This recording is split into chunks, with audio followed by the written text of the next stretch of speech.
Բարև ձեզ, սիրելիներս, մենք ձեզ հետ շարունակում ենք քննարկել Շիմոն Բաղավատամը եւ այսօր ավարտում ենք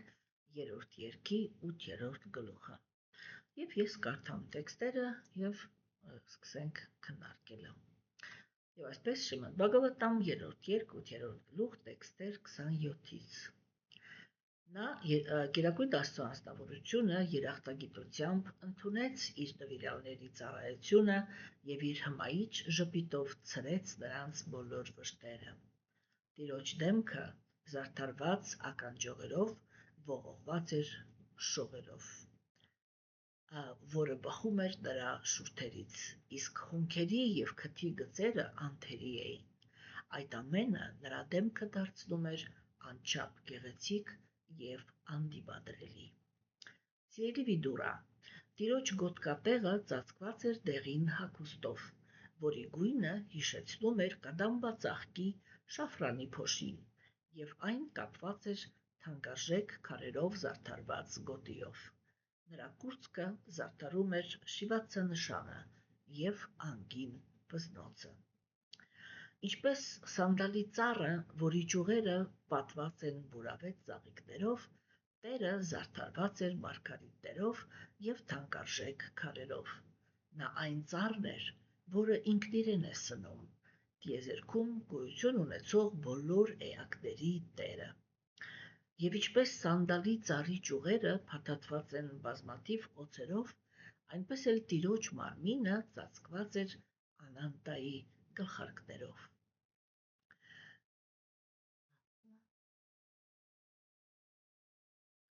Ինչպես հսկայական բարձրացող լեռը,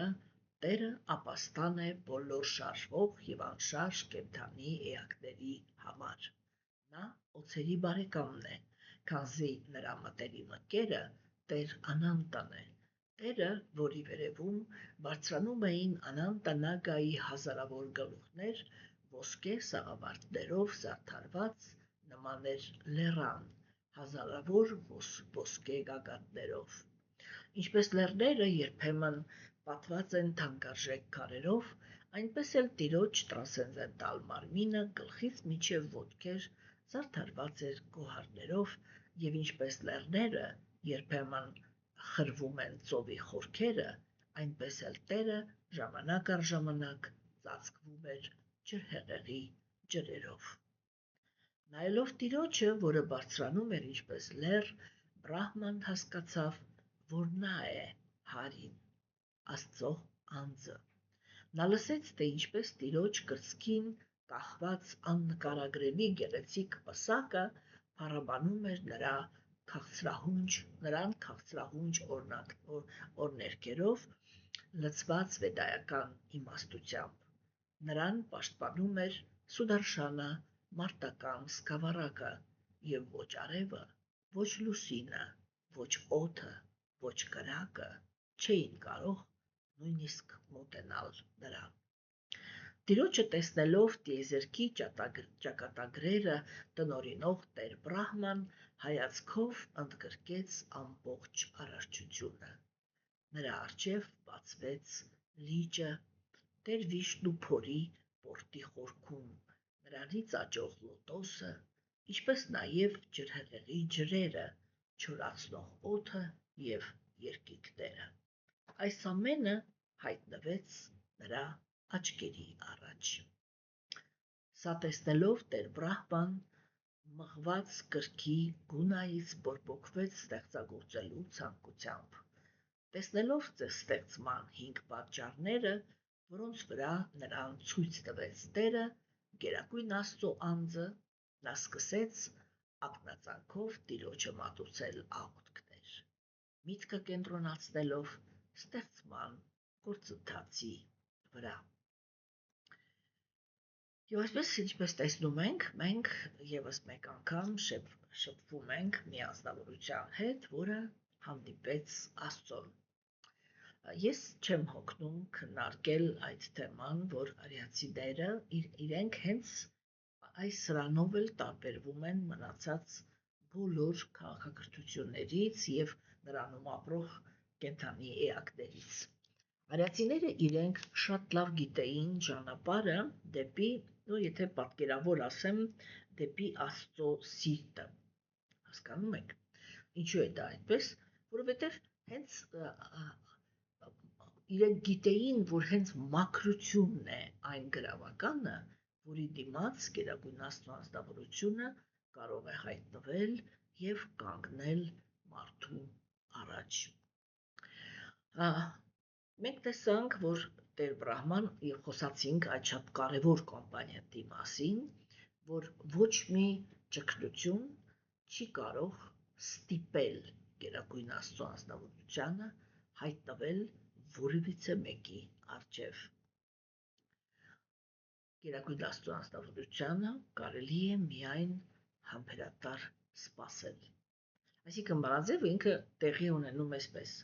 կենդանիակը ինքը պահպանում է այն պայմանները, որը Գերագույն Աստծո անձնավորությունը ինքը դնում է կենդանիակի առաջ, այսինքն որն են այն պայմանները, որը դու պետք է կատարես,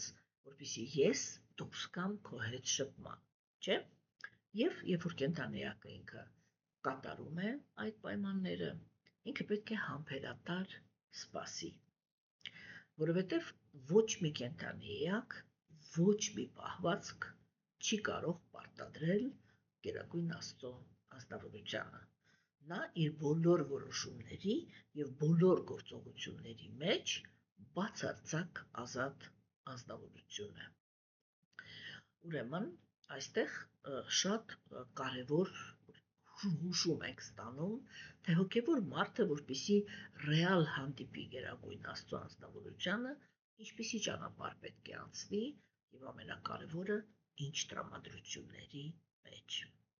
Մենք պետք է հասկանանք, որ հոգևոր կյանքը ինքը հիմնականում դա միշտ խոսացվում է ներքին որակների եւ տրամադրությունների մասին։ Եվ այդ վերաբերմունքն է, որ մեր կենդանիակի վերաբերմունքն է, որ կարող է գերել Գերագույն Աստծո անձնավորությանը։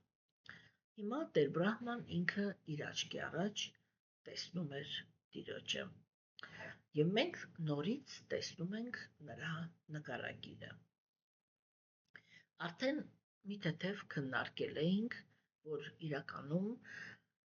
բոլոր այն պատկերացումները, որ Գերագույն Աստծո անձնավորությունը ինքը ծերունի է, որ Գերագույն Աստծո անձնավորությունը ինքը խեղճ ու կրակ այդ տեսանկյունից մի անձնավորություն է, որը ոչ անձնական կյանք ունի, ոչ շփումներ ունի, ոչ կարող է, ասենք, ինչպես էսպես, ոչ կարող է ընկերներ ունենալ, ոչ կարող է սիրեցյալներ ունենալ, ոչ մի բան չի կարող ունենալ եւ նյութական աշխարհում ապրող կենդանիակների պատկերացումների համաձայն, ուրեմն 24 ժամ 7 օր շարունակ առանց քնելու միշտ զբաղված է նյութական աշխարհում կենդանիակների աղոթքները լսելով եւ այդ աղոթքները բավարարելով։ Ինչու են կայանում աղոթքները, պաշտպանի մեր նյութական գոյությունը, տուր մեզ նյութական երջանկություն։ Հա, մենք հասկանում ենք, որ այս հասկացողությունը ինքը, եթե մեղմ ասենք, պետք է ասենք, որ սենտիմենտալ է կամ խորությունից զուրկ է։ Արիացիները իրենք պնդում են ուղղակի հակառակը։ Գերագույն Աստծո անձնավորությունը ինքը իմաստությունը չի կուտակել, որպեսզի լինի ծերունի։ Եվ նյութական աշխարհում մարդը ինքը ունի այդպիսի փորձ, որ դժբախտություններն են իրեն դարձնում իմաստուն, իսկ դժբախտությունները շատ վատ են ազդում կենդանիակի ֆիզիկական մարմնի վրա։ Եվ անձնավորությունը, որը ինքը մեծ դժվարությունների մեջով է անցել կամ շատ այսպես բացասական իմաստով հուզումնալից կյանք է ապրել, չէ՞, ինքը հետզհետե դառնում է հիվանդ անձնավորություն, շատ արագ ճերմակ մազեր է ձեռք բերում եւ այլն, չէ՞։ Այսինքն իմաստությունը նյութական աշխարհում ինքը արտահայտվում է որպես հիվանդ մարմին, կնճռոտ դեմք, սպիտակ մազեր։ Գերագույն Աստծո անձնավորությունը չի կարող ունենալ այդպիսի թերություն։ ինքը ունի հավերժ մարմին։ Կենդանիակը չի կարող լինել հավերժ ծեր։ Գերագույն Աստծո անձնավորությունը ինքը նույնպես կենդանի էակ է։ Բարձրյալն է, բայց կենդանի էակ է։ Հասկանում եք։ Եվ այդ պատկերացումները Աստծո մասին իրենք կոռեկտ չեն։ Մենք դրա մասին շատ ենք խոսել եւ մի քանի անգամ արդեն քննարկել ենք, չէ՞։ Եթե ինչպես տեսնում ենք, արիացիները համառորեն ներկայացնում են Գերագույն Աստծո անձնավորությունը որպես հավերժ երիտասարդ, գեղեցիկ զարդարված, երջանկությամբ լի կենդանի էակ։ Այսինքն, ինչու՞մն է արիացիների գլխավոր գաղափարը։ Հասկանում եք, եթե մենք մի փոքր այդ գաղափարի շուրջ մտածենք, մենք կտեսնենք, թե ինչքան ցուր կարծիքներ ունենք ընդհանրապես մեր գիտակցության մեջ եւ ինչքան ճիշտ են արիացիները։ Իրենք ասում են, իրական իմաստությունը կայանում է նրանում, որ կենդանի էակը կարողանում է ապահովել իր երջանկությունը։ Իսկ եթե ինքը անընդհատ երջանիկ է, ինքը ընդհանրապես ոչ մի առիթ չունի ծերանալու։ Չէ՞։ Շատ հետաքրքիր շրջադարձ է, ճիշտ է, որը կոտրում է մեր բոլոր պատկերացումները, բայց եթե մենք մի թեթև մտածենք այս թեմայի շուրջ, մենք կտեսնենք, որ եթե նույնիսկ Աստված չկա եւ նա հորինված է, ես չեմ հոգնի սա ասել։ Վյասադևան ինքը հոգեբանական տեսանկյունից, հոգեբանական գրագետության տեսանկյունից եւ փիլիսոփայական գրագետության տեսանկյունից ուղղակի հանճար է։ Այնպիսի ճիշտ գաղափարներ է, այսպես մեկը մեկի վրա շարում։ Եթե Գերագույն Աստծո անձնավորությունը սեր է, եթե հոգևոր աշխարհում բոլոր կենդանիակները երջանիկ են, իրանցից ոչ մեկ, ոչ մի առիթ չունի լինել ծերունի։ Հասկանում եք։ Եվ տեսեք, ասենք, չէ, այդ իմաստով մենք տեսնում ենք, որ այո, մեզ համար շատ այսպես անսովոր նկարագիր է, եւ մենք օրինակ քրիստոնյա աշխարհում, մուսուլման աշխարհում, ինչքան ես եմ տեղյակ, ընդհանրապես արգելված է Գերագույն Աստծո անձնավորության թեման քննարկել, որտեղ համարվում է, որ ոչ մեկ նրան չի տեսել եւ միայն սատանայից ծնվածները կարող են իրենց թույլ տալ խոսել Աստծո անձնավորության հետ հանդիպումների մասին, չեմ ուզում քննարկել այդ գաղափարախոսությունը, որովհետև բոլորս էլ գիտենք, որ բավականին ագրեսիվ ընդդիմության կարող ենք հանդիպել, ֆանատիզմը այնտեղ շատ է, թեկուզ քրիստոնեության մեջ էլ այդպես չի, որ քիչ է, բայց այդքան ագրեսիվ չի։ Եվ տեսեք, ասենք, չէ, արիացիները իրենք համառորեն ասում են հիմա, Գերագույն Աստծո անձնավորությունը ինքը զարդարված է։ Այդ որ ինքը զարդարված է, իր բոլոր զարդարանքները ինչ որ իմաստ ունեն։ Մենք ժամանակին ձեզ այդ իմաստները քննարկել ենք։ Ես հիմա չեմ ուզում կրկնեմ։ Հիմա նորից նույն անձնավորությունն է նկարագրվում, չէ՞։ Եվ մենք տեսանք ուրեմն, որ գնաց Գերագույն Աստծո անձնավորության նկարագրության տեքստերը գնացին, չէ՞։ Իսկ դրանից հետո արդեն ուրեմն գնացին տեքստերը, որտեղ իրականում շատ իմաստի տեսանկյունից ավելի այսպես խիտ տեքստեր էին 30-ից սկսած մինչև 33-րդ տեքստերը։ Չէ՞։ Ինչ ուրեմն խոսեցվեց այստեղ։ Այստեղ խոսեցվեց նրա մասին, որ առաջին հերթին ասացվեց նրա մասին, չէ, 31-րդ տեքստ, լավ, սկսենք 30-ից։ 30-րդ տեքստում Գերագույն Աստծո անձնավորությունը ինքը համեմատվեց Սարի հետ։ Չէ՞։ Ուրեմն ինչ է Սարը։ Սարը ընդհանրապես դա շատ հաստատուն հիմք ունեցող եւ բաներ անփոփոխ ուրեմն երևույթ է, չէ՞։ Եվ Գերագույն Աստծո անձնավորությունը համեմատվեց այդ սարի հետ, որը ինքը շատ հաստատուն է, որը ինքը կարող է լինել հենարան բոլոր կենդանիակների համար եւ այդ հաստատունության եւ հենարանի ֆունկցիաների մեջ ինքը կարող է լինել ընդհանրապես անփոփոխ, այսինքն հաստատուն այդ երկու վիճակների մեջ։ Խոսացվեց նրա մասին, որ Գերագույն Աստծո անձնավորությունը ինքը ապաստարան է։ Հասկանում եք, հա? Այսինքն ոչ թե ինքը բան էլի պաշտպանող է կյանքից, հա? Այլ ինքը ուղղակի հակառակը, ինքը հիմք է ամեն տեսակի կյանքի գոյության։ Եվ ինչ խոսացվեց դրա մասին, ասվեց, որ այդ ինքը հիմք է եւ անշարժ եւ շարժվող կենդանի էակների համար, չէ՞։ Այդ անշարժ եւ անշարժվող, մենք հասկանում ենք, չէ՞, անշարժ կենդանի էակները դրանք բույսերն են։ Այսինքն նրանք, ովքեր ոչ չեն կարողանում տեղաշարժվել, որովհետեւ չունեն ոտքեր, չեն կարողանում որևիցե բան անել, որովհետեւ չունեն ձեռքեր, հա։ Եվ ասենք պետք է հասկանանք, որ բուսականությունը դա իրականում թեկուզ ֆիզիկական տեսանկյունից ահռելի մեծ օգուտ է տալիս, ասենք ամեն մի կյանքին ընդհանրապես մոլորակի վրա, չէ՞, որտեղ թթվածին, չգիտեմ, պտուղներ,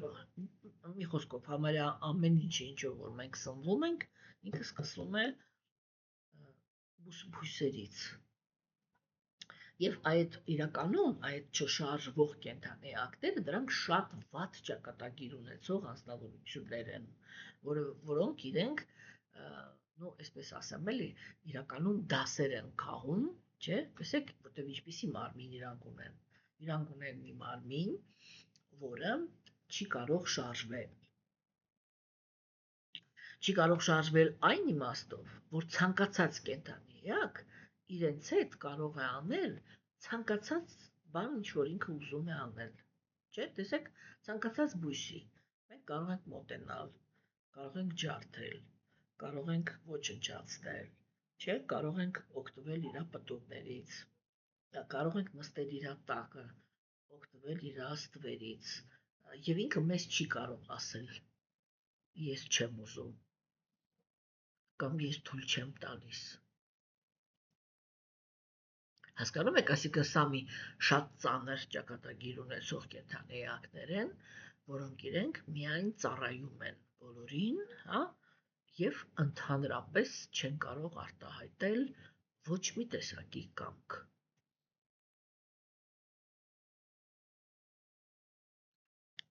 Հասկանում եք, հա, միակ կամքը, որ իրանք կարող են արտահայտել, նրանք ովքեր որ բույսեր են պահում, շատ լավ գիտեն, որ կա այդպիսի մի երևույթ, որ ասենք ծառը կարող է նեղանալ կամ բույսը կարող է նեղանալ, ինչ է անում ինքը այդ ժամանակ։ Բույսը ծաղիկ չի տալի կամ ծառը պտուղ չի տալիս, չէ՞։ Ես փոքրիկ ժամանակ մի փոքրիկ այդպիսի էպիզոդ եմ ունեցել, որտեղ շատ զարմացել ու ախեցել էի։ Մեր կողքի հարևանը մեր շենքի հետևում մի փոքրիկ այգի էր պատրաստել եւ այդտեղ թթի ծառ էր տնկել ու մի 2 տարի շարունակ ընդհանրապես ոչ մի հատիկ թութ այդ ծառի վրա չէր աճում։ Ես կլինեի երևի մի 5-6 տարեկան, այսպես մայրիկս թույլ էր տվել, դուրս է եկել եւ այսպես շենքի շուրջը եղբորս հետ պտտվում էինք։ Մենք այն մեքենաներից ունեինք, բաբեդա էր կոչվում երեխաների այդ բաներով, այդպես նստած պտտվում էինք, մենք էլ տեսանք, որ մեր այդ հարևանը, ուրեմն տապորը ձեռքը դուրս է եկել, այդ ծառի հետ կռիվ է անում եւ սպառնում է, որ իրան կկտրի։ Այդ հարևանը մի քիչ էլ այսպես, մի քիչ թեթևակի սարսափելի տեսք ուներ երեխայի համար, հա։ ու մենք այսպես վախեցած այդ մեքենան թողեցինք շենքի հետևը, վազելով եկանք տուն եւ ծնողներին պատմում էինք, որ վայ, գիտեք, այն հետևում Սրաբձեթյան ինքը այնտեղ ծառի հետ կռիվ է անում, ուզում է իրան կտրի, բա իրան ցավալու է, եսի ինչ բան, այդպես գնացել ենք, հասել ենք եսի ուր, Հետո մեզի բացատրեցին, ասեցին, որ մի վախեցեք, ինքը չի պատրաստում ծառին վնասի, ինքը վախացնում էր ծառին, որտեղ ծառը 2 տարի է պտուղ չի տալիս։ Այդ իմաստով կարող ենք ասել, որ ինչ որ, ասենք, ինչ որ պահվածք կարող է բնությունը ինքը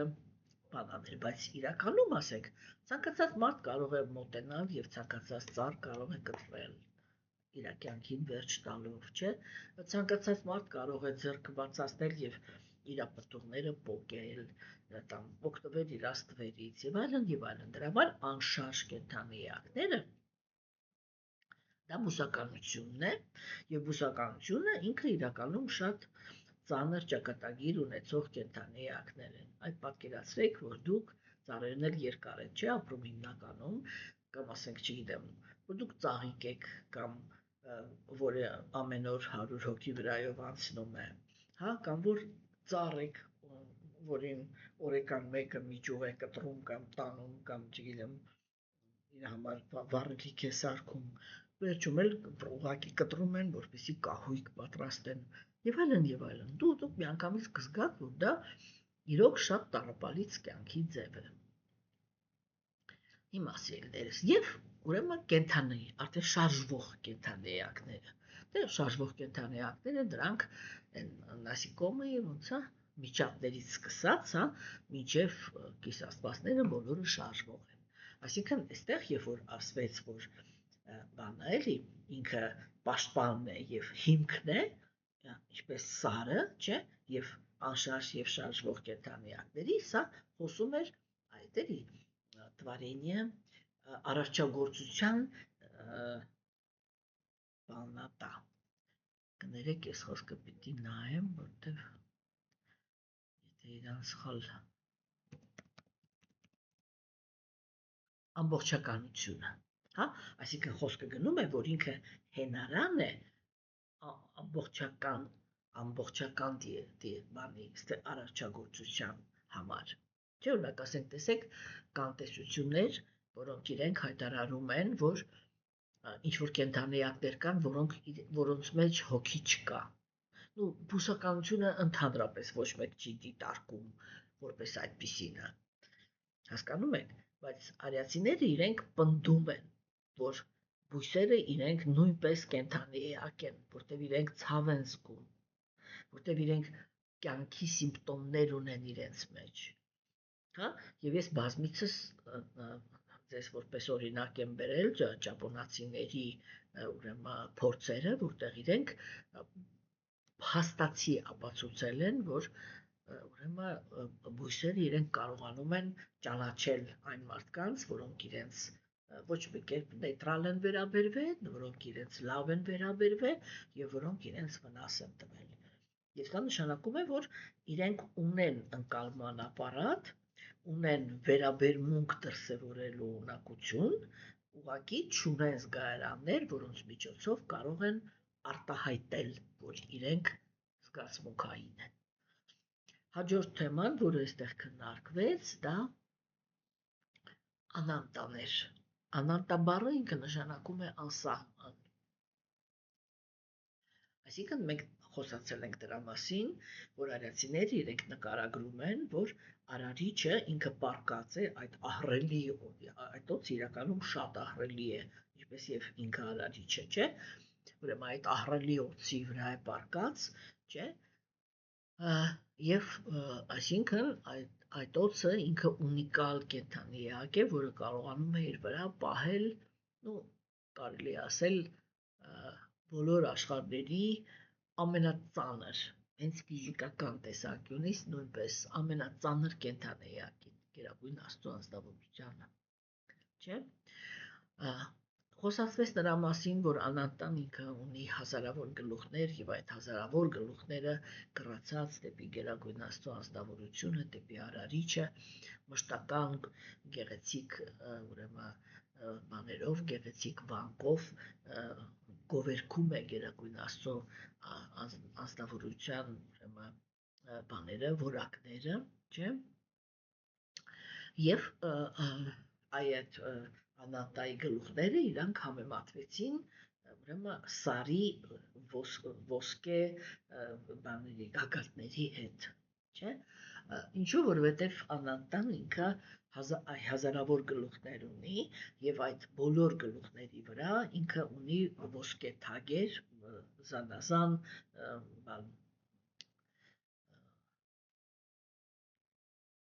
թանկարժեք քարերով, հա։ Եվ սա խոսում է նրա մասին, որ խոսացվեց, որ փայլատակում է այդ ամեն ինչը, չէ՞։ Սա առաքինության գոյավիճակի մասին է խոսքը գնում նյութական աշխարհում։ Կարող ենք ասել, որ ոչ թե գոյավիճակի, այլ իմինը առաքինության, սատվա, հա, առանց գոյավիճակի, որտեղ երբ որ մենք ասում ենք գոյավիճակ, դա միշտ նշանակում է, որ կա կեղծ ես, իսկ սատվան կամ առաքինությունը ինքը լինում է ինչպես գոյավիճակ, այնպես էլ մաքուր սատվա, սանսկրիտ դա հնչում է շութա սատվա, չէ՞։ Հիմա խոսացվեց ջրի այդ ջրերի բանի մասին, պատոп,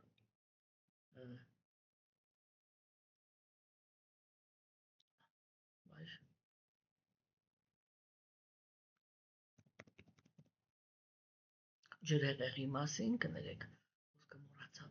հա, խոսացվեց ուրեմն ջրհեղեղների մասին, ընդհանրապես մենք տեսնում ենք, որ իրականում պրակտիկորեն չկա այդպիսի սուրբ գրվածք, որը ինքը չդիտարկի այդ խնդիրը, այսինքն բոլոր ժողովուրդները իրանք խոսում են նրա մասին, որ անցել են ահռելի ջրհեղեղի միջով, չէ, որտեղ շատ մեծ ավերածություններ են տեղի ունեցել։ Եվ ուրեմն այստեղ երբ որ խոսվում է այդ ջրհեղեղի ջրերի մասին, չէ, խոսքը գնում է նրա մասին, որ կարող են ոչնչանալ ինչ որ ձևերը, կյանքի ֆորմաները, հասկանում եք, բայց ինքը գոյությունը չի ոչնչանում, որովհետև ինչպիսի հեղեղներ էլ ուզում են լինի, կյանքը նորից սկսվում է։ Այսինքն, այստեղ 30-րդ տեքստում, չէ, քննարկվեց Գերագույն Աստծո անձնավորությունը, որը ինքը միաժամանակ հիմք է, զարդարանք է, եթե կարելի է այսպես ասել, հա, միաժամանակ նա է, ով թաքնված է, եւ միաժամանակ նա է, ով եթե հարմար է գտնում, արտահայտվում է։ 31-րդ տեքստում խոսացվեց նրա մասին, որ Բրահման նայելով այդ անձնավորությանը հասկացավ, որ դա Հարին է։ Ինչ է նշանակում, ընդհանրապես նրանք ովքեր շփվում են արիացիների գաղափարախոսության հետ, Հարի բառը իրենց շատ հաճախ է հանդիպում։ Հարի իրականում նշանակում է նա, ով տանում է։ Սովորաբար խոսքը գնում է նրա մասին, որ Հարին, այսինքն եւ այդ բառով Հարի անունով դիմում են Գերագույն Աստծո անձնավորությանը։ Ինչ է ինքը տանում։ Ինքը տանում է իր անվան կրկնողությունը, վառում է կենդանի էակի մեղքերը։ Ինքը սովորաբար, եթե իր անունը կրկնում են, ինքը կենդանի էակին ազատում է տգիտությունից, այսինքն թույլ չի տալիս, որպեսզի կենդանի էակը ինքը մոլորված մնա, չէ՞։ Եվ Հարին ինքը ցրում է կենդանի էակի վախերը։ Հասկանում եք։ Մենք ձեզ հետ խոսել ենք արդեն, որ արիացիները հոգևոր կյանքում շատ հետաքրքիր գաղափար են առաջ քաշում, այսինքն իրենք խոսում են նրա մասին, որ Գերագույն Աստծո անձնավորությունը ինքը այո, պահանջում է մաքրություն կենդանի էակից, բայց եւ այդ մաքրությունը ապահովելու համար ամեն ինչ տալիս է, հա, եւ առաջի բանը, այդ ամենաառաջի եւ ամենահզոր մաքրագործող երևույթը, որը կա իրականում, չէ, ժամանակակից գործող բոլոր կրոնականությունները, բացի հնդիկներից այս դեպքում կներեք արդեն, հա, ուրեմն իրանք չեն ընդհանրապես այդ Գերագույն Աստծո անվան հզորությունը անտեսում են։ Ինչու՞, որովհետև իրանք ոչինչ չեն խոսում Աստծո մասին։ Այսինքն մենք կարող ենք ասել, որ իրանք չեն ճանաչում, թող ներեն ինձ բոլորը, հա, բայց չեն ճանաչում Աստծուն։ Հասկանում եք, երբ որ իրանք չեն ճանաչում Աստծուն, իրանք չգիտեն ոչ իր արտաքինը, ոչ իր, ասենք, անունը, չէ՞։ Եվ եթե կան այնպիսի ազգեր, որոնք իրենք պահպանել են այդ գիտելիքը, որ մարդիկ ժամանակին շատ ինտենսիվ Գերագույն Աստծո անձնավորության հետ շփվել են, նրանք տեսել են իրան, հա, եւ հանգիստ դրա մասին մեզ ուրեմն գրվածքներ են թողել, որտեղ նկարագրում են այդ ամեն ինչը, չէ՞, որ այդ դա երբ որ պակասում է, չկա այդ հասկացողությունը։ Օրինակ, տեսեք, մենք դարեր շարունակ կրկնել ենք հայր մեր, որ երկինս ես Սուրբ Եղիցի անունը քո։ Եվ ես վստահ եմ, որ չկա այդպիսի քրիստոնյա, որը գոնե մի անգամ մտածած չլինի, թե լավ, բայց Աստծո անունը ինչ է։ Ինչի Հիսուսը ինքը ասեց Սուրբ Եղիցի անունը քո, հա, բայց անունը չասեց, ինչու։ Հասկանում եք։ Ես անձամբ ես ունեմ իմ կարծիքը։ Ես վստահ եմ, որ ինքը անունը ասել է։ Ուղղակի դա ոչ մեկին ձեռք չի տալիս, որպեսզի մարդիկ իմանան, թե ինքը ինչ անուն է ընդհանրապես հոլովել։ Հասկանում եք, չէ՞։ Հիմա սա չի կարևորը։ Կոնկրետ փաստացի անունը չկա, չէ՞, բայց գաղափարը Սուրբ Եղիցի անունը քո։ Հա, հայր մեր, որ երկինս ես, Սուրբ Եղիցի անունը քո։ Այսինքն այդ որ Գերագույն Աստծո անձնավորության անունը ինքը Սուրբ է, իսկ ինչ է նշանակում Սուրբ։ Սուրբ միշտ նշանակում է առաջի հերթին մաքրագործող։ Արիացիները օրինակ պնդում են։ Իրանք ասում են, եթե ինչ-որ միտեղ կա Սուրբ անձնավորություն, հա, այն որ ինքը պրոստը այդ տեղում կա, ինքը իր սրբությամբ այդ տեղը մաքրագործում է, ինքը այդ տեղի մեղքերը վառում է։ Արիացիները ավելի հետաքրքիր գաղափար են առաջ քաշում։ Իրենք ասում են, մեղավորները գնում են սրբավայրեր, որպեսզի թողնեն այնտեղ իրենց մեղքերը։ Անմեղները, այսինքն սրբերը, գնում են այդ նույն սրբավայրեր, որպեսզի մաքրագործեն այդ սրբավայրերը։ Տեսեք, հիմա օրինակ մենք հիմա դուրս գանք, հա, եւ ցանկացած քրիստոնյայի, մուսուլմանի, ինչ կրոն ուզում եք վերցրեք։ Իրանց ասենք, որ կան անձնավորություններ, որոնք իրենց մաքրությամբ գալիս են եւ մաքրում են այդ սրբավայրերը ամբողջ այն մեղքերից, որ այդտեղ թողնում են մեղավոր մեղքեր գործած կենդանի էակները։ Մեզ ինչ կանեն այդ գաղափարի համար։ Ոչ մի լավ բան, չէ՞։ Հասկանում եք, չէ՞։ Բայց արիացիները իրենք ինչ որ համարցակ բաներ են առաջ քաշում։ Եվ այստեղ հարի, ես ստիպված եմ ասեմ, որովհետև դա է ժամանակի հզոր երևույթը, որը ինքը շատ ակտիվ կենդանիակին մաքրում է, չէ՞, դա հենց այդ մանտրան է, որը Գերագույն Աստծո անձնավորության անուններից է բաղկացած, չէ՞։ 3 անուն՝ Հարի, Քրիշնա, Ռամա։ Եվ տեսեք այդ առաջի անունը, որտեղ Հարե Քրիշնա, չէ, ասում են Հարե Քրիշնա, այդ Հարին, այդ ինքը, այդ անունը ինքը անում է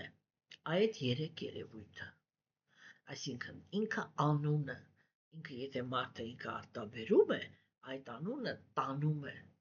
տանում է կենդանիակի գործած մեղքերը, հա, տանում է նրա տգիտությունը, այսինքն գիտելիք է գալիս դեպի իրան, ինքը կարողանում է զարգանա հոգևոր տեսանկյունից եւ ազատում է կենդանիակին վախերից։ Հասկանում եք, հա։ Հաջորդ քայլով ասեց Հարին էտի վյակտի իշվարա, այսինքն որ գերագույն Աստծո անձնավորությունը ինքը բանն է, ղեկավարն է, իշվարա, այսինքն ինքը վայելողն է եւ ղեկավարը, չէ՞։ Եվ ինքը բան չի էլի, ոչ թե այդ ջուր հորինված սկզբունք է։ Ինքը абստրակցիա չի։ Ինքը անձնավորություն է։ Հիմա հաջորդ բանը, որը 31-րդ տեքստում քննարկվեց, շատ հետաքրքիր երևույթ էր։ Դա գերագույն Աստծո անձնավորության ծաղկեշղթան է։ Հոգևոր աշխարհում իրականում բոլորը իրենք ակտիվ կենդանի էակներ են, ծաղիկները նույնպես։ Եվ այդ ծաղիկները, որոնցից պատրաստում են գերագույն Աստծո անձնավորության շղթան, չէ՞, մեկ կան մարդիկ, որ մենք խոսում ենք նրա մասին, որ հոգևոր աշխարհում կա բդություն, դա նույնպես կենդանի էակներ են, հա։ Կան մարդիկ, որ իրանք վախենում են, ասում են, «Ոյ, որտեվ ես միշտ ծաղիկի օրինակն եմ վերում», ասում եմ, «Իսկ կարող է դու այնտեղ ծաղիկ ես», չէ՞։ Ասենք միշտ մարդիկ այսպես միանգամից էգոից ռեակցիա են տալիս, «Վայ, չէ, բան, ես ուզում եմ միայն Աստծո սիրեցյալը լինեմ, դաժե ինքերը չէ, լինի սիրեցյալը լինեմ», հասկանում եք, չէ՞։ Եվ այսպես ինչ որ առհամարական են վերաբերվում ծաղիկին, բայց ես մի հատ հարց տամ։ Ես միշտ իրանց էլ եմ այդ նույն հարցը տալի։ Հիմա այստեղ եմ այդ հարցը բարձրացնում։ Այ մի հատ պատկերացրեք, հա, որ դուք Աստծո վրա կախած ծաղկեշղթայի ծաղիկ եք։ Ու միլիարդավոր կենդանի էակներ, որոնք իրենք կերազեին մատի ծայրով կտնեին գերագույն Աստծո անձնավորությանը, դուք այն ծաղիկն եք, որ այսպես անմիջապես գերագույն Աստծո անձնավորության մարմինին եք կպնում։ Զգում եք այդ մարմնի հոտը, հա, զգում եք այդ մարմնի, ոնց ասեմ, էլի, գեղեցկությունը հետընտոսնովը։ Ну, в общем, այնպիսի զգացմունքներ, որտեղ դա խոսքը գնում է գերագույն Աստծո անձնավորության մարմնի մասին։ Պետք է հասկանանք, չէ՞, որ իր մարմինը ինքը սովորական մարմին չի, նույնիսկ հոգևոր աշխարհում ապրողների համեմատ։ Ինքը ամեն տեսակետից եւ հոգևոր աշխարհի համար, եւ գիտական աշխարհի համար ինքը եզակի անձնավորություն է։ Եվ ինքը գերազանցում է բոլորին։ Գեղեցկությամբ, իմաստությամբ, ուժով, փառքով, իշխանությամբ, անկախությամբ։ Հասկանում եք, եւ լինել այդպիսի անձնավորության բզին ծաղկեշղթայի ծաղիկ, այտեսեք, այդ ծաղիկները իրանք կոպիտ ասած, այնպիսի էքստազի մեջ են ընկնում այդ Աստծո մարմնի հետ մոտիկությունից, չէ՞, որ իրանք չեն կարողանում դադարել ընդհանրապես իրան գովերքել։ Հիմա տեսեք գերագույն Աստծո անձնավորության դիրքը, հա։ Ուրեմն ինքը պարկած է Անանտա Շեշայի վրա։ Անանտա Շեշան հազարավոր գլուխներով կախված է իր գլխին եւ գովերքում է իրան։ Հա, գովերքում պետք է հասկանանք, չէ՞, որ այդտեղ ոչ մի ստիպողական բան չկա։ Ոչ մեկ չի ստիպում Անանտա Շեշային, որ ինքը գովերքի։ Ուղղակի հնարավոր չի նայել գերագույն Աստծո անձնավորությանը եւ գեղեցկության Տեր, եւ երիտասարդության Տեր, եւ իմաստության Տեր, եւ սիրո Տեր, չէ, այն ամեն ինչը, ինչ որ բխում է գերագույն Աստծո անձնավորությունից, բոլորին, ով իր հետ շփվում են, դարձնում են պերճախոս։ Հա, եւ կենդանիակ ինքը չի կարողանում կանգնի։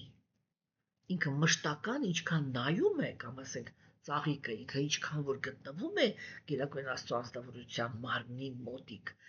ինքը չի կարող այդտեղ այդ գովերքող բառերը չասի։ Հասկանում եք, որովհետև իր սիրտը այդտեղ անսահման երանությամբ ու սիրով է լցվում, չէ՞։ Եվ ասվեց վեդայական գիտելիքի համապատասխան, այսինքն ինչի մասին է խոսքը, որ իրանք ծաղիկ են, բայց իմաստուն են։ Այսինքն իրանք գիտեն ճշմարտությունը, եւ դա ոչ թե սենտիմենտալություն է, այլ ոնց ասեմ, այլ գրագետ աղոթքներ են։ եմ էլի, որ ես չգիտեմ ոնց ասեմ, որովհետև երբ որ կենթանեակը ինքը բան չի, գրագետ չի, իրան ոչ թե բանիմացության տեսանկյունից, այլ ներքին գրագիտություն չունի Աստծո մասին, չէ, ինքը չի կարող ճիշտ աղոթքներ մատուցել Աստծուն։ Ինքը անպայման ինչ-որ բաներ այսպես թերի գաղափարներ է Աստծուն վերագրելու, որ իրականում Աստված չունի։ Իսկ ծաղիկները իրան գովերքելուց այնպիսի աղոթքներ են մատուցում, որոնք լի են իմաստությամբ, այսինքն իրանք խորապես տեսնում են Գերագույն Աստծո ազնվորության ներսը, ոչ թե միայն արտաքին գեղեցկությունը, այլ եւ ներսը։ Հասկանում եք, այդ որ իրանց աղոթքները դա վեդայական վիբրացիաներն էր, սա է նշանակում, չէ՞։ Հիմա ասվեց, որ Գերագույն Աստծո ազնվորությունը ինքը պաշտպանված է։ Հա, ինքը պաշտպանված է Սուդարշանա չակրայով։ Այդ Սուդարշանա չակրան ինքը իրականում ժամանակի բառնավորումն է։ Մենք ձեզ հետ խոսել ենք, որ ասենք արիացիները իրենք իմինա արարչին եւ վայկունթաների տիրոջը, այսինքն երբ որ Տերը ինքը արտահայտում է եւ իր հմայքը եւ իր հզորությունը, հա,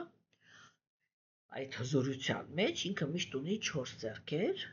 որոնցից երկուսում ինքը պահում է խեցին եւ լոտոսը, սա հոգեվոր մարդկանց համար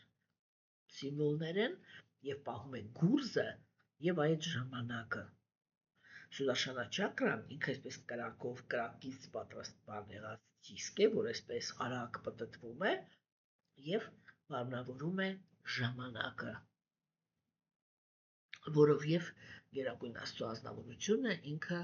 բոլոր կենդանիակներին ապրող նյութական աշխարհում ինչ հզորության Տեր ուզում է իրանք լինեն, վերջում հաղթում է նրանց սպանելով։ Հա, եւ այստեղ ասվում է, որ Գերագույն Աստծո ազնվորությունը ինքը Սուդարշանայի կողմից պաշտպանված է։ Ինչ է նշանակում Գերագույն Աստծո ազնվորությունը ինքը պաշտպանված է։ Սա նշանակում է, որ այո, կան կենդանիակներ, որոնք իրենք թշնամաբար են վերաբերվում Աստծուն։ Ոչ թե միայն չեն ուզում ենթարկվեն իրեն, այլև բացահայտ թշնամաբար են վերաբերվում Աստծուն։ Եվ իրանց մեջ կան այնպիսիները, որոնք կարող են այդ թշնամության մեջ Գերագույն Աստծո ազնվորությանը հանդիպել։ Հիմա կասեք, ինչպես կարող է դեմոնը հանդիպի Աստծուն, եթե դուք միշտ ասում եք, որ Աստծուն հանդիպում են միայն նրանք, ովքեր մաքուր են։ Հա, ուրեմն գիտական աշխարհում կա մի այսպիսի երևույթ։ Ագրեսիվ դեմոնները իրանք շատ են սիրում նեղացնել Աստծո ծառաներին։ Այդ նեղացնելը լինում է երկու տեսակի։ Ես շատ եմ քննարկել այս խնդիրը։ Առաջինը դա ագրեսիվ դեմոններն են, որոնք իրենք ուղղակի սիրում են հոգևոր մարդկանց ֆիզիկական տառապանք պատճառել։ Ինչու համար։ Այն ամբողջ ատելությունը, որ իրանք ունեն Աստծո գաղափարի հանդեպ, իրենք այդ ատելությունը հանում են ուրեմն հոգևոր մարդկանցից, արտահայտում են այդ հոգևոր մարդկանց վրա, ատում են հոգևորականներին, որովհետև իրանք սիրում են նրան, ում իրանք ատում են։ Եվ դրա համար իրենք ահավոր ագրեսիվ են լինում։ Այս դեմոնների մեջ մտնում են նաև կրոնական աղանդների ֆանատիկները։ Ես միշտ ասել եմ, ասում եմ եւ մինչեւ իմ վերջի շունչը ասելու եմ։ Այս աշխարհում ցանկացած գաղափարի շուրջ հավաքված ֆանատիկներից ավելի սարսափելի մարդիկ ուղղակի գոյություն չունեն։ Ուղղակի գոյություն չունեն։ Այն դաժանությունները, որը կարող են, այն անարդարությունները, որը կարող են իրականացնել ամենադաժան ձևերով ֆանատիկները, ուզում է դա լինի բան քաղաքական դաշտ, ուզում է դա լինի, չգիտեմ, ազգային դաշտ, ուզում է դա լինի կրոնական դաշտ, գաղափարական դաշտ, ինչ դաշտ ուզում է լինի, որտեղ որ ինչ-որ մի բանի շուրջ մարդիկ հավաքվում են, միշտ այդտեղ կան նրանք, ովքեր գիտակցաբար են այդտեղ, եւ նրանք, ովքեր ֆանատիկներն են։ Այդ ֆանատիկներից ավելի սարսափելի բան այս աշխարհում գոյություն չունի։ Հասկանում եք, որտեղ ֆանատիկներին է, որ այդ աղանդների, մենք խոսել ենք դրա մասին, չէ, որ կա բան, նացիոնալների ազգային աղանդավորության գիտակցություն, կա քաղաքական աղանդավորության գիտակցություն, կա հոգևոր աղանդավորության գիտակցություն, հասկանում եք, կա բան, այսինքն ամեն տեղ, որտեղ ինչ-որ մի գաղափար է առաջ քաշվում եւ այդ գաղափարի շուրջ հավաքվում են մարդիկ, որոնք իրենք վստահ են, որ միայն իրենք են ճիշտ, դա աղանդ է, ինչ թեմայով ուզում է լինի։ Չէ՞։ Եվ այդտեղ անպայման կան մարդիկ, որոնք իրենք հասուն կրողներն են այդ գաղափարախոսության։ Չէ՞, եւ իրենք էլ կարող են լինել շատ դաժան։ Հասկանում եք, օրինակ, ասենք ֆաշիզմը, չէ՞։ Ֆաշիզմի հենց ղեկավարները իրենք արդեն սարսափելի դաժան անձնավորություններ էին եւ ունեին իրենց նման դաժան կատարողներ, չէ՞։ Եվ մենք մինչեւ հիմա սարսափահար ենք թվարկում, թե այդ անձնավորությունները ընդհանրապես մարդկության հետ, մարդկության չէ, եվրոպացիների հետ ինչեր են արել։ Հասկանում եք։ Փաստ է, չէ՞ սա։ Ուրեմն մենք պետք է հասկանանք, որ կան ագրեսիվ կենդանիակներ, որոնք իրենք նեղացնում են, ֆիզիկապես տառապանք են պատճառում գերագույն Աստծո անձնավորության ծառաներին։ Կան խորամանկները։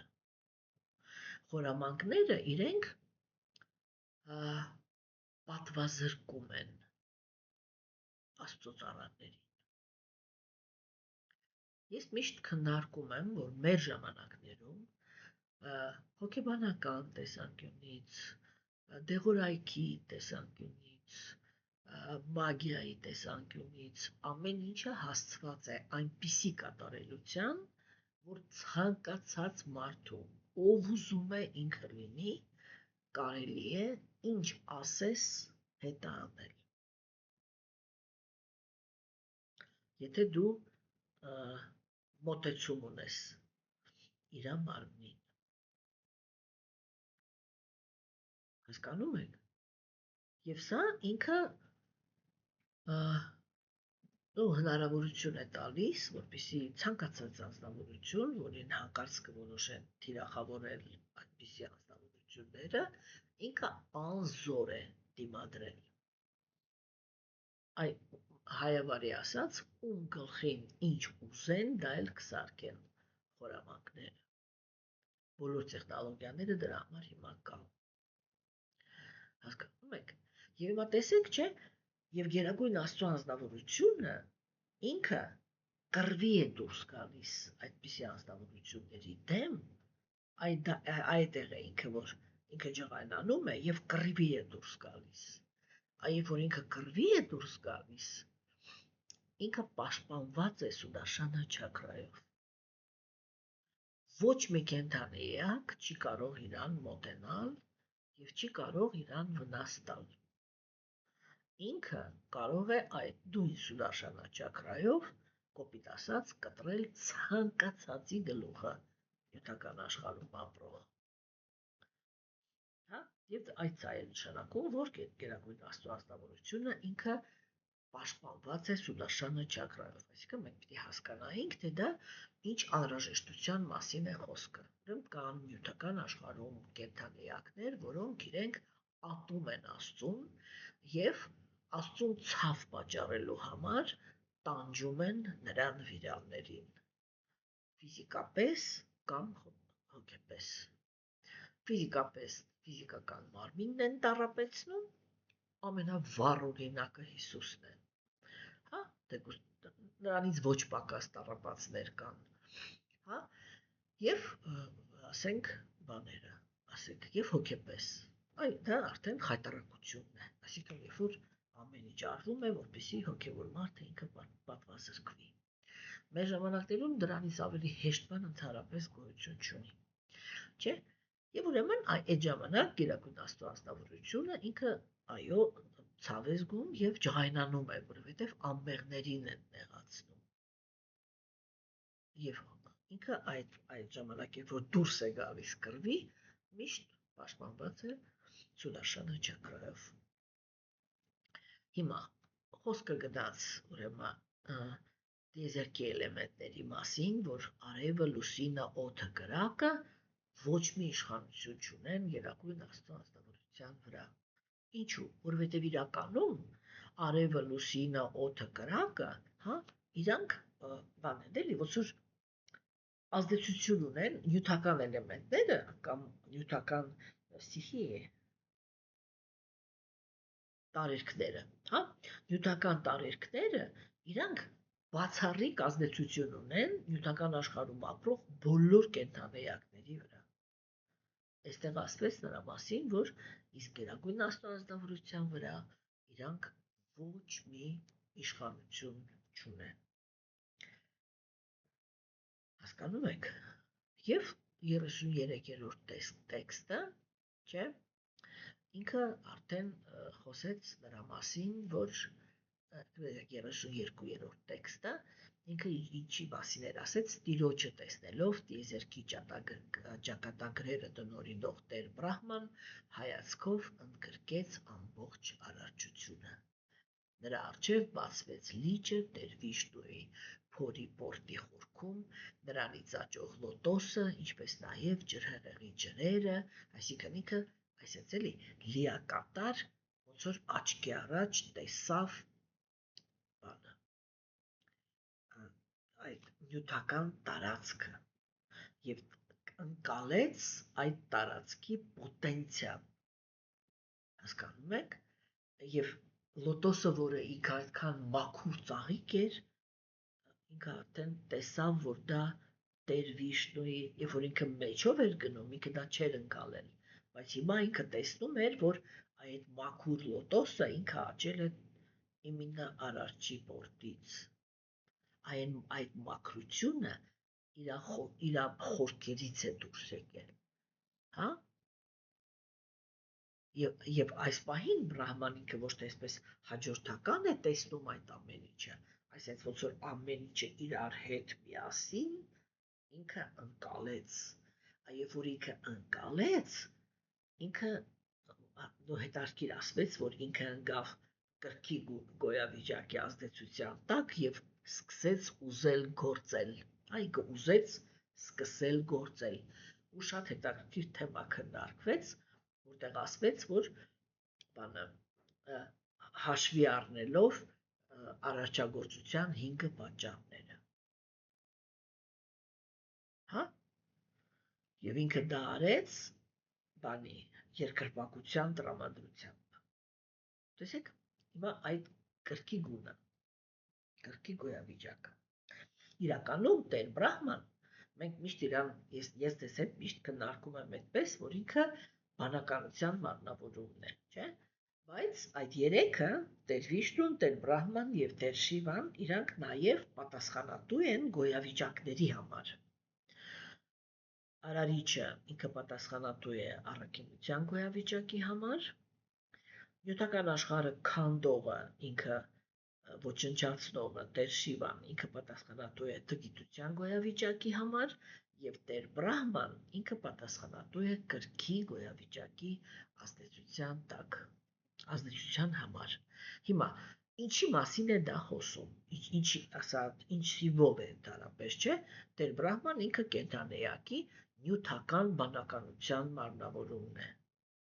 եւ կրքի ղեկավարը։ Գիրքը դա այն ուժն է, որը կենդանեակներին դրդում է, որպեսզի իրենք նյութական աշխարհում սկսեն գործել։ Երբ որ իրենք սկսում են գործել, իրենք արարում են, որովհետև ամեն մի գործողություն, հիմա այսպես, լեն մնացած ամեն ինչը մի կողմ թողնենք, չէ, ամեն մի գործողություն վերջնակետում կենդանեակի համար պատրաստում է հաջորդ նոր մարմինը։ Չէ՞ որ մեր անցյալ կյանքերում գործած գործողություններով է, չէ՞ որոշվում, թե մենք հետագայում ինչ մարմին ենք ունենալու։ Եվ այսա կրկին գոյավիճակն է, որը ինքը կենթանիակի մշտական դրդում է ստեղծագործել նյութական աշխարհում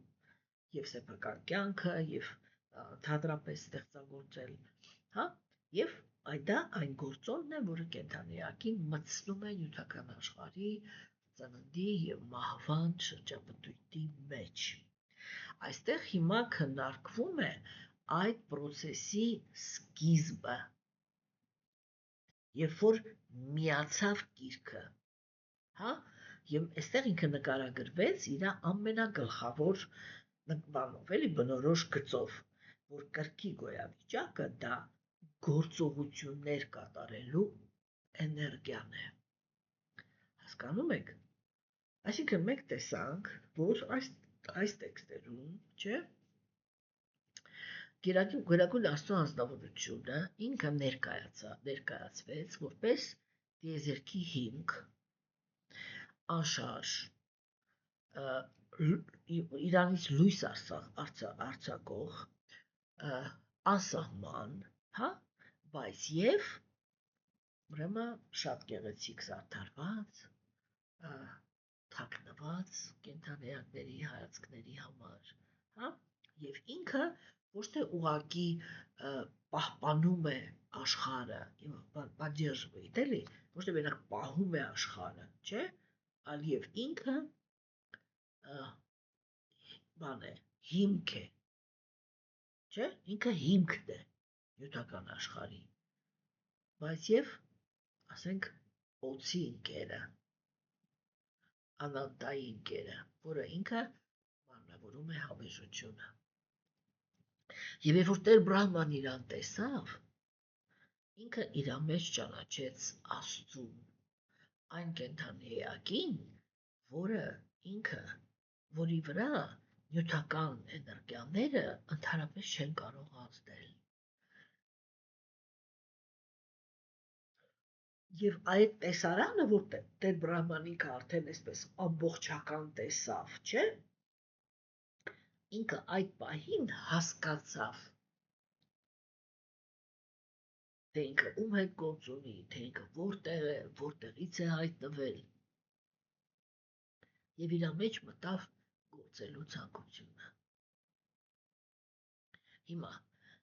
այսինքն, սկզբից իր մեջ մտավ գործելու ցանկությունը։ Եվ վերջի տեքստը ասեց, ոգևորված Բրահման ինքը սկսեց աղոթքներ մատուցել Աստծուն։ Հասկանում եք, ուրեմն այդ գիրքը իր մեջ արդեն մտել էր։ Եվ մենք վաղվանից դες այդ արդեն 9-րդ գլխի մեջ կնայենք, թե Տեր Բրահման ինքը ինչ աղոթքներ կմատուցի։ Իսկ այսօրվա մեր տեքստերի մեջ շատ կարևոր բաներ կային, որոնք իրենք արտահայտված էին, հա? Առաջին գաղափարը, որը եթե մենք անցալեցինք, չէ, առաջին գաղափարը ինքը կայանում էր նրանում, որ այսինքն կենթանիակի այդ բանականության ընկալումը, չէ, ինքը այնինչից է, որ արարչագործությունը սկսվում է ոչ թե գործողությունից, այլ այդ տեսողությունից։ Այսինքն Տեր Բրահման ինքը ոչ թե հորինում է աշխարհը, թե այդ աշխարհը ինչպիսին պիտի լինի, չէ, այլ ինքը տեսավ Գերագույն Աստծո անձնավորությունը, որը ինքը այդ ամբողջ արարչագործության հիմքն է եւ սկզբնաղբյուրը, չէ, եւ միայն դրանից հետո, տեսեք ինչ հետաքրքիր է, չէ, ինքը տեսավ տրանսցենդենտալ մարմինը Աստծո, բայց իր մեջ մտավ գիրքը, այսինքն գործելու ցանկությունը, հա, Գերագույն Աստծո անձնավորությունը ինքը հենց այնպես չէր, պատահական չէր, որ այստեղ քննարկվեց որպես սար։ Հասկանում եք ինչի, որովհետև սարը ինքը, ինչպես ես արդեն ասեցի, չի շարժվում։ ինքը չի շարժվում, բայց բոլորին պահում է իր վրա։ Հա, այսինքն այս սա է։ Սարը ինքը չի խառնվում կյանքի մեջ։ Ինքը ուղղակի հաստատուն կանգնած է եւ իր վրա կյանքն է տեղի ունենում։ Հասկանում եք, այդ շոյետ շատ խոսացել ենք, չէ՞ դրա մասին, որ արիացիները իրանք այդ գաղափարի ջատագովն են, որ նյութական աշխարհը դա գերագույն Աստծո անձնավորության բանը չի, նախաձեռնումը չի։ Ինքը չի խառնվում նյութական աշխարհի մեջ։ Ինքը ուղղակի թույլ է տալիս, որ նյութական աշխարհը ինքը լինի։ Եվ այն կենդանիակները, որոնք ուզում են ապրել առանց իրան, այդ հնարավորությունը ստանան։ Եվ երբեք դրանից հետո երբեք ոչ մի կենդանիակի չի խանգարում անել այն, ինչ ինքը ուզում է կամ կարող է, կախված նրա ճակատագրից։ Հասկանում եք, չէ՞։ Եվ մաքրագործման տեսանկյունից, չէ, այս տեքստերը իրանք շատ կարևոր իլյուզիայից են պաշտպանում մարդուն։ Մարդը ինքը մտածում է, եթե ինքը աթեիստ է, ինքը մտածում է, որ ինքը հենց արարիչ է։ Այսինքն կա երկու արարիչ, մեկը դա բնությունն է, որը արարել է այն ամեն ինչը, ինչ կա, ու դա այսպես պատահականություն է, ինքն իրան ստեղծված ինչ-որ իրավիճակ է, հա, եւ իր ամենաբարձրագույն բանը, որը նույնպես արարելու ունակություն ունի, դա բանն է, մարդն է։ Չէ՞, այս տեքստերը իրանք այդ իլյուզիան չարդում են, եթե մենք լուրջ ենք վերաբերվում, որտեղ հասկանում ենք, որ եւ այս աշխարհն է արարված, եւ նրանում ապրող կենդանիակներն են արարված, եւ մարդը նույնպես արարված է։ Հասկանում եք։ Եվ Տեր Բրահման ինքը սկզբում տեսավ գերագույն Աստծո ազնվորությանը, այդ իր սկզբնական տեսողության մեջ ինքը մաքրվեց, որտեղ հնարավոր չի չմաքրվել, եթե դու գերագույն Աստծո ազնվորությանը տեսնում ես։ Այդտեղ են վերջնական մաքրագործումն է տեղի ունենում, հա, դու չես կարող իրան հանդիպել, եթե մաքուր չես։ Հասկանում եք, բայց արարչագործության սկզբում Տեր Բրահմայի մարմնի մեջ ծնվում են հիմնականում այն կենդանիակները, որոնք առաջի անգամ են ընկել։ Առաջի անգամ են եկել նյութական աշխարհ, այսինքն իրանք դեռ բավականին մաքուր են, եւ դրա համար է, որ հենց որ ինքը նստում է մեդիտացիա անելու, ինքը շատ արագ կապվում է Աստծո հետ, չէ՞։ Այսինքն, երբ որ կենդանիակը ինքը տեսնում է գերագույն Աստծո, կամ շփվում է աստվածային ինչ-որ մի բանի հետ, չէ՞, իր այդ գործելու բանը շակցի, այդ գործելու ունակությունը, հա, ինքը մաքրվում է։ Իսկ եթե կենդանիակը ինքը աստվածային ոչ մի բանի հետ կապված չի, այդ ժամանակ կենդանիակի գործողությունները իրանք բխում են նյութական աշխարհի իրականություններից։ Իսկ նյութական աշխարհի իրականությունները իրանք միշտ վախ եւ անհանգստություն ներշնչող են։ Դրա համար տգիտության եւ կրքերի գոյավիճակների ազդեցության տակ կենդանիակները իրանք գործում են վախից եւ անհանգստություններից։ Հասկանում եք, վախից կենդանիակը ինքը բռնության է դիմում, որպեսզի բռնության չենթարկվի, հա, եւ անհանգստություններից էլ անհանգստությունները պատճառում, որ անհանգստություններ չկրի։ Հիմա եթե մենք ինչպես կարելի է այս տեքստերը սխալ հասկանալ։ Միշտ թեման նույնն է։ Իրականում, երբ որ մենք գործ ունենք աստվածային գիտելիքի հետ, սխալ ընկալումը միշտ թեման նույնն է։ Առաջինը դա նա է, որ կենդանիակը ինքը չի կարողանում ընկալի տեքստի ներքին իմաստը։ Հասկանում եք։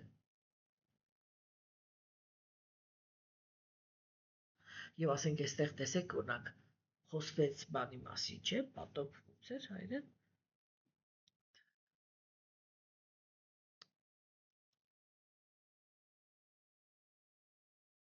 Ջրհեղեղ։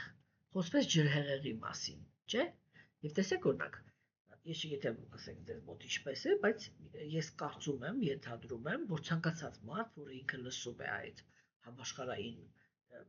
ջրհեղեղի մասին, չէ՞, եթե ինքը միանգամից կարողանում է պատկերացնի, որ ինքը այդ ջրհեղեղի ժամանակ հայտնվեց, հիմա պիտի ջրհեղեղ լինի,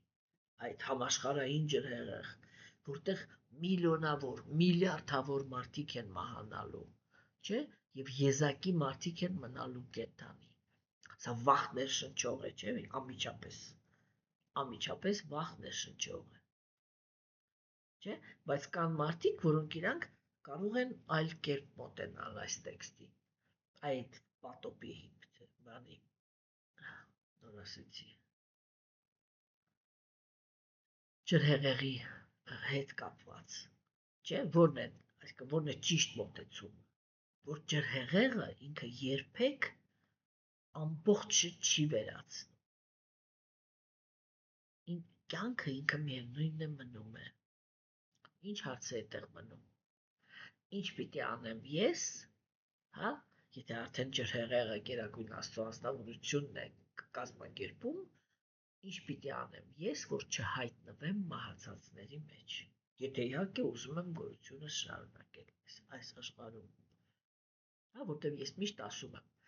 մարդիկ կան, որ իրենք մահը ընկալում են որպես Աստծո մեծագույն պատիժ, ճիշտը որ ասեմ, ես սկզբունքորեն այդ գաղափարի հետ համաձայն չեմ,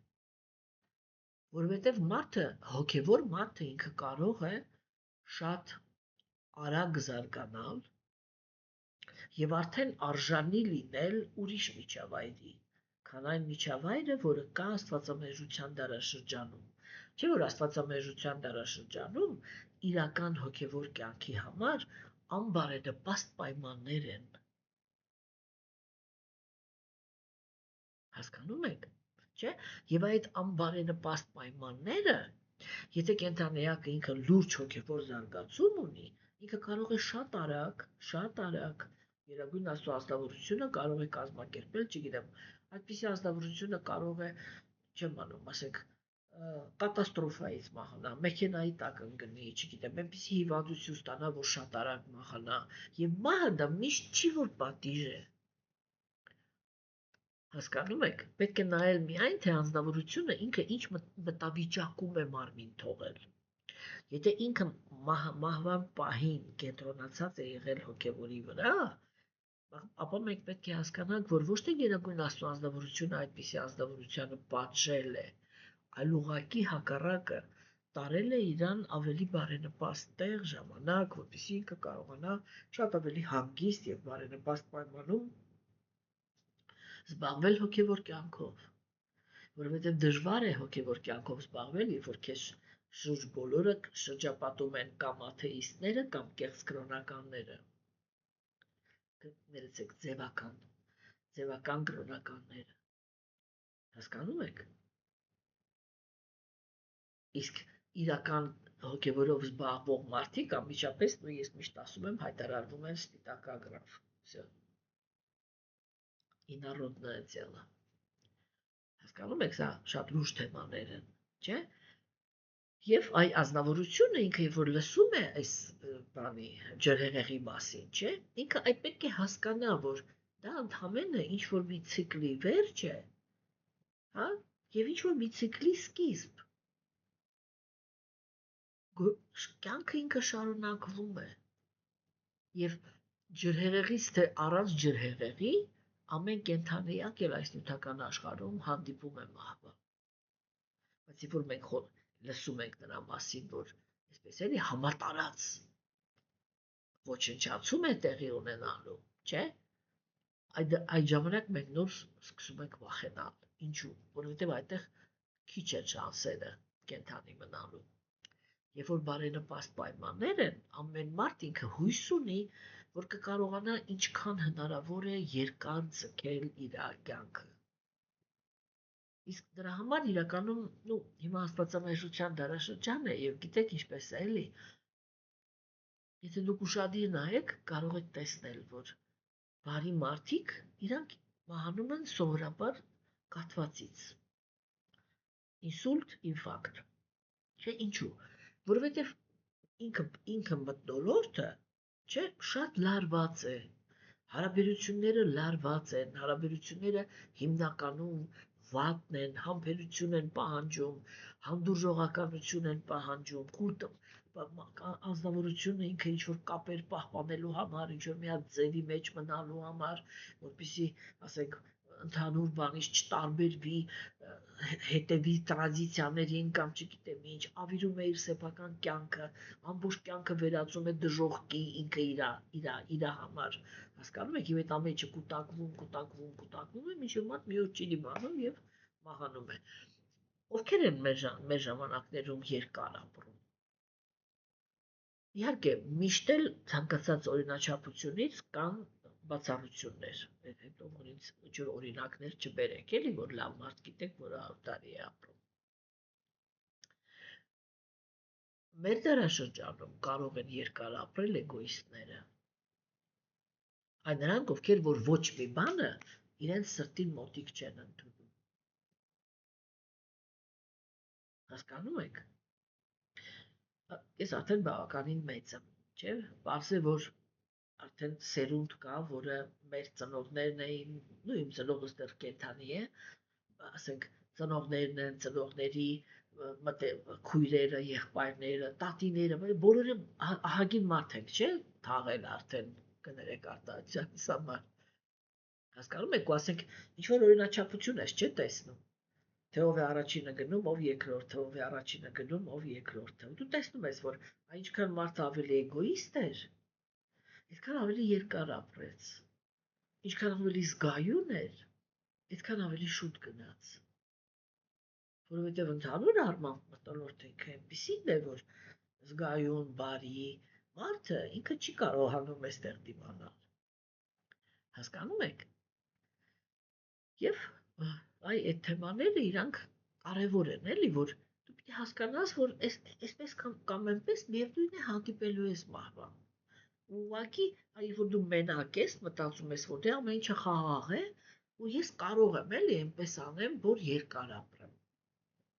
Չէ՞։ Օրինակ, ասենք, էզոտերիկան ինքը այդպիսի խորհուրդ չէ տալիս, որ ասենք, եթե դու ուզում ես, որպեսզի մի քիչ ավելի երկար ապրես, ինչ որ մի տարիքից հետո, որը կոչվում է ծերություն, հա, ինչ որ մի տարիքից հետո ամեն Աստծո օր քնելուց շնորհակալություն հայտնի բնությանը, Աստծուն, ինչի որ հավատում ես։ Ինչ որ մի բանին շնորհակալություն հայտնի դրա համար, որ այսօր էլ կենդանի էիր մնացել։ Ասում են դա օգնում է։ Փորձեք, ասենք, ինձ էլ հետո եթե դժվար չի գրեք, օգնում է թե ոչ։ Հա, ուրեմն, սիրելիներս, այսպես մենք կարդացինք շատ կարևոր տեքստեր, որոնք իրենք խոսում են այդ առողջագործության սկզբի մասին, ամբողջ գլուխը ինքը դրա մասին էր, հա, որ Բրահման ինքը մենք տեսանք Բրահմայի պահվածքը, որ Բրահման ինքը փորձեց սկզբում հասկանալ ինքնուրույն, հետո տեսավ, որ չկարողացավ, սկսեց երկրպագել, երկրպագելուց հետո ինչ-որ շատ կարևոր բաներ տեսավ, հա, եւ այդ կարևոր բաները տեսնելուց հետո պատասխանատվության զգացումով գործելու ցանկություն ունեցավ։ Հասկանում եք։ Մեզ մնաց քննարկենք, թե դա ինչ 5 պատճառներ էր, որի մասին այստեղ խոսացվեց։ Այսինքն դա այն 5 ճշմարտություններն են, այն 5 պայմաններն են, հա, որոնք իրանք չեն աղավաղում արարչագործության մասին ճշմարտությունը։ Եվ սա առաջի հերթին Գերագույն Աստծո ազնվորության մասին է, այսինքն առաջի էլեմենտը, առաջի 5 պատճառներից առաջի պատճառը դա Գերագույն Աստծո անձնավորությունն է։ Իմինը իրա սանսկրիտ լեզվով դա կոչվում է իշվարա, այսինքն իմինը իրա ղեկավար բանով էլի, այսինքն ինքը բարձրագույն կամքն է, այ որ մենք միշտ քննարկել ենք, չէ՞ որ այդ Գերագույն Աստծո անձնավորությունը ինքը տալիս է իր համաձայնությունը, որ այդ տարածքը լինի։ Հասկանում եք, հա? Եվ այդ համաձայնությամբ ինքը հետո նաև մասնակցում է նյութական աշխարհում որպես գերհոգի, այսինքն ինքը մենակ հետևող չի, որտեղ հետևելուց հետո ինքը որոշումներ է չէ ընդունում։ Այս սրա համար դու պիտի տառապես, այս սրա համար դու պիտի երջանիկ լինես։ Սա արդեն ուղղակի հետևողի մասին չի խոսքը, չէ՞։ Այսինքն ինչի մասին է խոսքը, որ բանը, ասեք, արարչագործությունը ինքը սկսվում է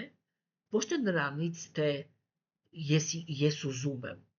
հա, ես ուզում եմ, որ այսպես լինի։ Այդպես չի սկսվում արարչագործությունը։ Հասկանում եք, այլ արարչագործությունը ինքը սկսվում է մի կամքից, Գերագույն Աստծո անձնավորության կամքից,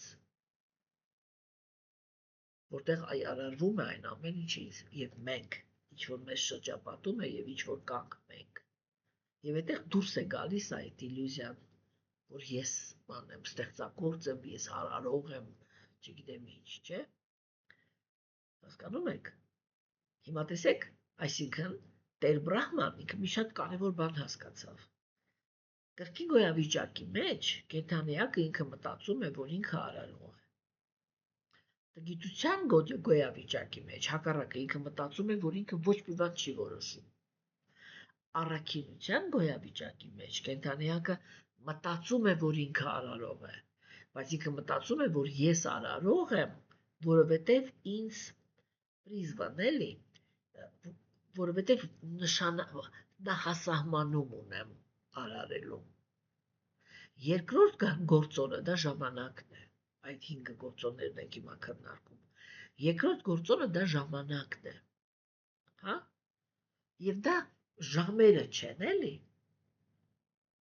Դա այն հաջորդականությունն է, այն նյութական աշխարհի արարչագործության հաջորդականության ընթացքն է ժամանակը։ Այսինքն ինչի մասին է խոսքը։ Ինչ է ասում մեզ ժամանակը։ Ինքը մեզ ասում է մի բան։ Ոչ մի բան չի կարող լինել ստեղծված ժամանակից շուտ, հա, եւ գոյություն ունենալ ավելի շատ, քան իրեն ժամանակ էր տրամադրված։ Հիմա տեսեք, երբ որ կենդանիակը ինքը կրքի մեջ է, չէ՞, ինքը միշտ շտապում է, ինքը միշտ փորձում է վերանցել ժամանակը։ Երբ որ ինքը տգիտության գոյավիճակի մեջ է, ինքը փորձում է հակառակը, ինքը կանգ է առնում, չէ՞ որտեղ ալարկոտություն կա, ինքը կանգ է առնում, ինքը միշտ ասում է վաղը կանեմ, մի շաբաթ հետո կանեմ, նույն ծխելու պատմությունն էլ չի ասում, բան ամեն 2 շաբթի ծխելը թարգելու որոշում են ընդունում, սա տգիտության գոյավիճակի վերաբերմունքն է ժամանակի հանդեպ, հա։ Առաքինությունը ինքը միշտ արտահայտվում է նրանով, որ կենդանիակը ինքը միշտ շատ ուշադիր է ժամանակի հանդեպ եւ ամեն ինչը անում է ժամանակին։ Հասկանում եք։ Երրորդը դա դաշտն է, այսինքն տարածքը։ Հասկանում եք։ Հիմա այս իմաստով, չէ՞, առաքինի կենդանիակները իրանք նյութական աշխարհը ընկալում են որպես ծառայության դաշտ, այսինքն ամեն մեկը իր ամեն մի կյանքում ունի ինչ-որ նախասահմանում։ Եվ երբ որ ինքը այդ իր նախասահմանումը կատարում է, չէ՞, ինքն է այն ձեռքը, որի միջոցով Գերագույն Աստծո անձնավորությունը իրականացնում է իր մտադրությունները։ Այսինքն առաքինիները իրանք ընկալում են, որ նյութական էներգիան ինքը ծառայելու դաշտ է, այլ ոչ թե կենդանեակի թշնամին։ Ինքը ուղղակի խնդիր ունի թույլ տալ կենդանեակին, որպեսզի կենդանեակը իր սխալ գաղափարները իրականացնի, բայց եւ ճիշտ հետևություններ անի։ Հասկանում եք։ Եվ ուրեմն արարչագործությունը ինքը հնարավոր է միայն այնտեղ, որտեղ ամեն մեկը իր արարչագործության պոտենցիայով, ոչ գիտեմ ոնց ասեմ էլի, իր արարչագործության պոտենցիայով գտնվում է իր տեղում։ Արարչագործություն հնարավոր չի, երբ որ կա քաոս կամ կա դատարկություն, հնարավոր չի։ Հասկանում եք։ Եվ տեսեք հիմա կրքի մեջ կենդանեակներ իրանք բան են անում, շահագործում են նյութական էներգիան։ Հա, գիտության մեջ իրանք ավիրում են նյութական էներգիան։ Ոնց որ ատեն ամեն մի ֆորմա, ամեն ինչը պիտի ջարդված լինի։ Չէ՞։ Առաքինության մեջ կենդանեակի համար ամեն մի ֆորմա դա մի իմաստ է, որ ունի իր նախասահմանումը, հա? Եվ սա ուրեմն այդ դաշտի մասին է խոսքը։ Չորրորդ գործոնը, որը այ արարչագործության պատճառն է, դա կարման է, այսինքն պատճառահետևանքային կապը։ Հա? Այդ կուտակած պոտենցիալը։ Այսինքն դա ինչ է։ Դա հիշողությունն է անցյալի մասին, հա, որը իրականում մենք դա անցալում ենք որպես պատիժ, եթե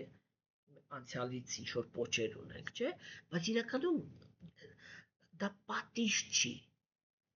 Դա այն սահմանափակումներն են, որի մեջ հենց մենք էլ մեզ դրել ենք, եւ այդ սահմանափակումները միշտ ընկալվում է որպես պատիժ։ Չէ, բայց երբ որ խոսքը գնում է այդ կարմայի, այսինքն պատճառահետևանքային կապերի մասին, չէ, այ մենք այստեղ պիտի հասկանանք, որ չորրորդ պատճառը դա նա է, որ արարչագործությունը երբեք չի սկսվում 0-ից։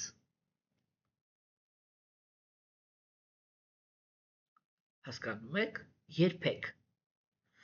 ամեն մի հենց կենդանեակը մտավ, ինքը մտավ նյութական աշխարհ, չէ՞։ Նյութական աշխարհ մտնելուց ինքը արդեն իր հետևում ունի այն էպիզոդը հոգևոր աշխարհում, որի հետևանքով ինքը հայտնվեց նյութական աշխարհում։ Всё, արդեն կա կարմա։ Եվ 0-ից չի սկսում ոչ մի բան։ Հիմա կրքի գոյավիճակի ազդեցության տակ կենդանեակները իրանք պայքարում են կարմայի հետ։ Իսկ գիտության գոյավիճակի ազդեցության տակ իրանք փորձում են արդարացնել իրանց անգործությունը, այսինքն իրենց ալարկոտությունը։ Հա, հիմա իսկ առաքինության գոյավիճակի մեջ կենդանեակ ուրիշ մտածելակերպ ունի։ Ինքը մտածում է. ես հաշվի եմ առնում անցյալը, բայց ես այդ անցյալի ստրուկը չեմ։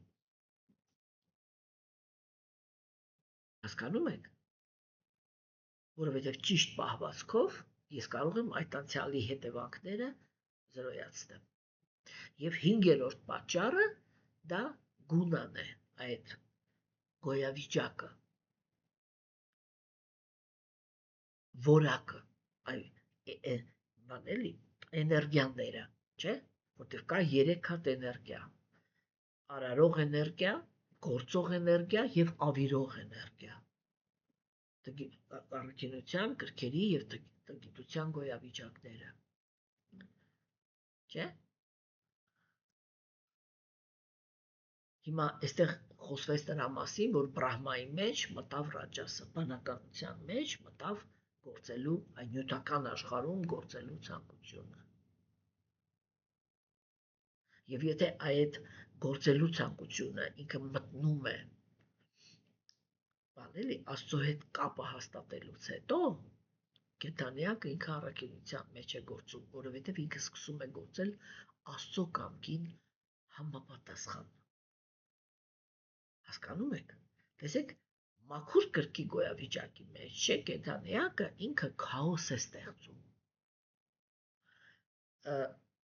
Մաքուր տգիտության գոյավիճակի մեջ, չէ, ինքը բան է ստեղծում, ուղղակի հակառակը ճահիճ։